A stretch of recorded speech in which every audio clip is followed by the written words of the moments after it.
I'm having my way. What can I say? It's David the Noble, and I'm coming at you guys otra vez. Ya tu sabe.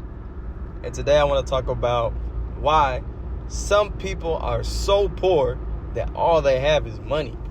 Now, when I say some people are so poor that all they have is money, this is basically saying people go out, work 2 or 3 jobs, leave their kids at home, and allow their kids to be subject to the internet, subject to whatever influences that are out there, with no barrier or no filter from parents or people that can regulate what they should intake and outtake and input, because you are chasing the bag. You are chasing the fiat currency. You are chasing the currency that they simply print out of thin air.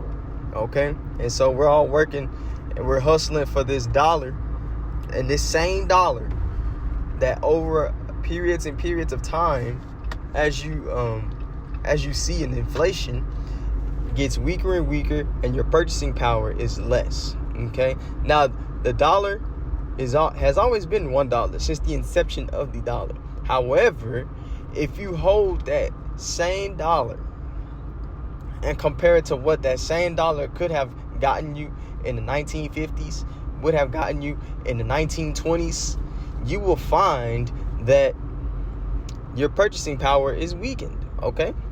And you can look at that through all the products and everything in life, even in our short lifespan. If you're listening to this video, you're probably between the ages of like 18 anywhere to 40, maybe. That's pushing the older side. But nonetheless, we are all chasing the bag, sacrificing our health. You know, a lot of people sacrifice their health to chase the bag, and this can lead to very bad, very detrimental habits, because we build habits chasing the bag that are hard to reverse. Okay, so you got to think about it. So people are going into work, working overtime, working all these things. Nothing wrong with chasing the money, but understand that your health is more important, and your health is the reason why the money is valuable. Because if you are tired, if you can't move, if you're hurting in pain all the time, then what good is all the money in the world? You know, there's oftentimes cancer patients that, and not just cancer patients, but people that are seriously ill, they would trade everything they have and even go into debt just to feel normal again. Why? Because they realize the importance of your health, and there's no amount of money that is worth your health. Okay? And people don't really understand this, and they take it for granted, because we live in such a society where eating McDonald's is normal. Doing all the detrimental things, smoking, drinking, all these things is normal.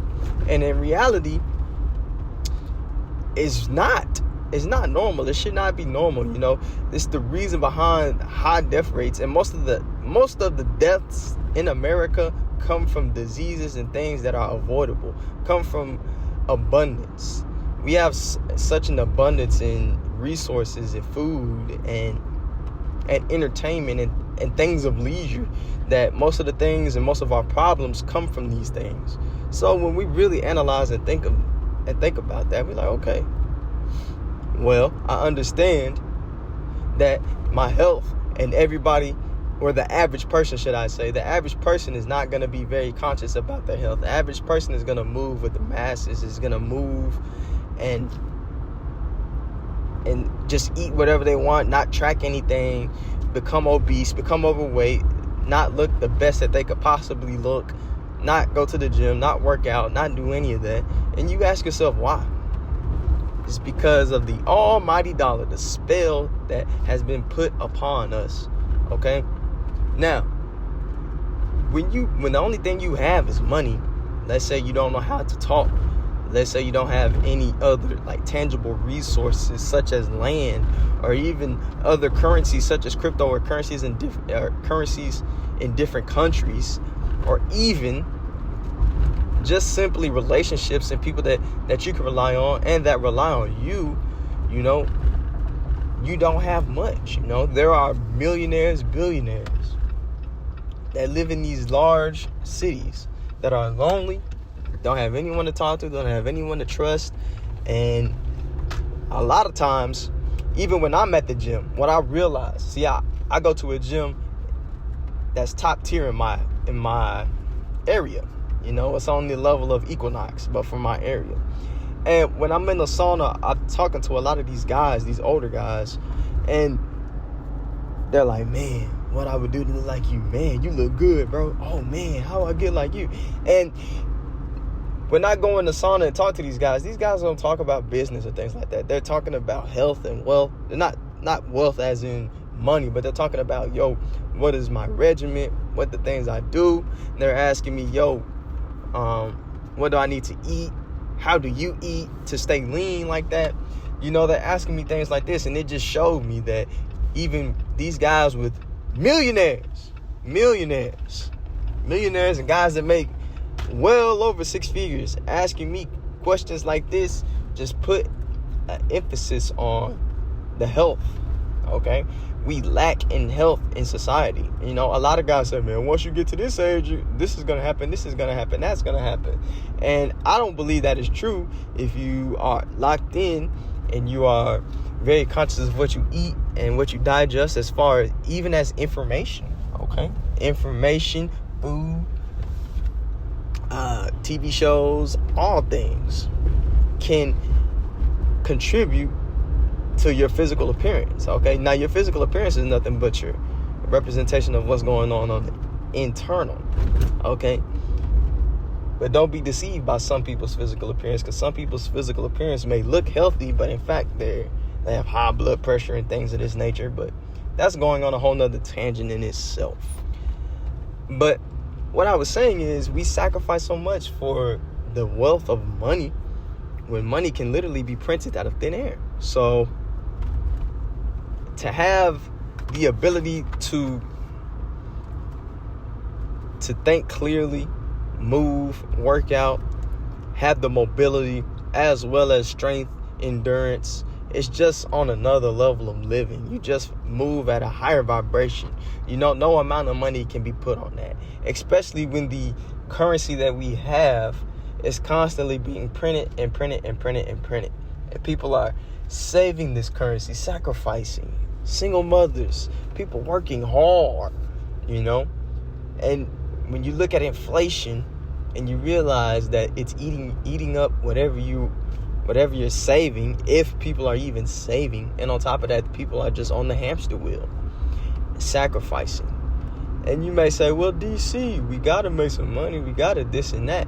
Yeah, but it starts with 30 minutes a day. 30 minutes walking, running, do what you can to better yourself, and just let the compound effect. Because once you walk for 30 minutes a day, track what you eat, and manage what you eat, and regulate, okay, I don't need to eat this type of food. Let me eat this type of food. Let me eat whole foods.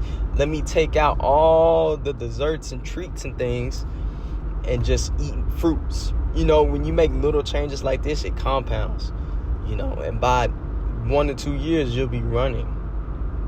Okay? You went from walking for 30 minutes, now you're running for 30 minutes. Okay? Now you can get to an 8-minute mile. Then you can get to a 7-minute mile. Okay? Just compound over time. Don't expect from the get to just run an 8-minute, 7-minute mile when your whole life you've been sedentary. You've been sitting down at a desk all day, messing up your back. You know, you got to stretch.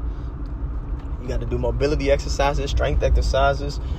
And then on top of that, listen to the right information, be around the right type of people. See, what people don't understand is, this is a whole nother tangent, but I'm going to end off on this, is to be a different person, you have to change what you are in that moment. Like everything about you almost. Okay? Like I was talking to my mother and her friend group and my auntie and her friend group, and I noticed that they're always talking about this new wealth fad. Not wealth fad, but health fad. And they're always looking for these little devices that are like cheat codes to losing weight. And I said, look, I'm going to be honest. I said, you guys have to change your friend group. Because I see the way you guys talk about food. And most people talk about food. It's the reason why people look like they look. Because people talk about food as if it's a gift. Okay? They be like, man, I went to this restaurant. Oh, the burger was so good. People talk about food as if it was sex. And they sexualize the food as well.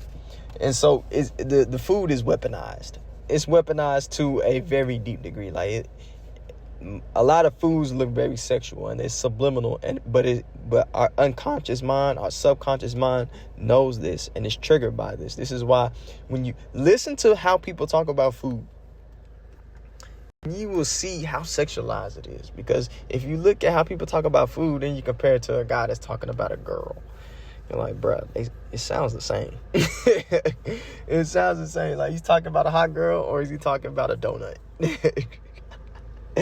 But that's a whole nother tangent in itself. What I want to emphasize today is that your health and I just butchered that. But your health is more important than your wealth, okay? Because especially if you're measuring your wealth in money signs and dollar signs, because there's so many other things you could do in life, such as gaining experiences, relationships, and just being at a peaceful state.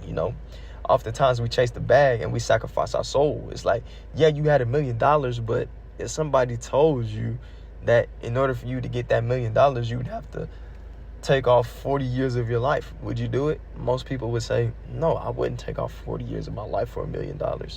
Okay, so that shows you that your life is more valuable. And that's food for thought. And I'm out.